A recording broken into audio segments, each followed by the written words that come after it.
আব্দুল আওয়াল খাবার খেয়ে যাও। দূর ভাল লাগে না, প্রত্যেক দিনে ভর্তা ভাত খেতে ভালো লাগে নাকি? তুমিই খাও, আমি চলে গেলাম। খিদে লেগে গেল, কি করব?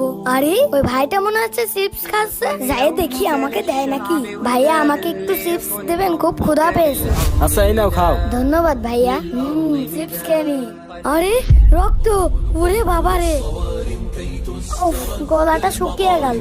আরে ওই ভাই মনে হচ্ছে পানি খাচ্ছে, যাই আমিও একটু খেয়ে আসি। ভাইয়া আমাকে একটু পানি দেবেন, গলাটা শুকিয়ে গেছে। আচ্ছা ঠিক আছে নাও। রক্ত, ওরে বাবা রে। আব্বু আব্বু। কি হয়েছে বাবা? বাবা একটু আগে আমি তুমি তো দেখেছো ফিলিস্তিনের ছোট্ট ছোট্ট শিশুরা খাবার না পেয়েও আল্লাহ শুকরিয়া আদায় করতে ভুলছে না, অথচ তুমি সকালে খাবারকে অসম্মান করেছো। হয়তো এজন্যই তোমার সাথে এমনটা হচ্ছে। তোমার সামনে খাবার যেটাই থাকুক না কেন, সেটা খেয়ে আল্লাহ শুকরিয়া আদায় করতে হবে। ঠিক আছে বাবা, এখন থেকে আমি সকল পরিস্থিতিতেই আল্লাহ শুকরিয়া আদায়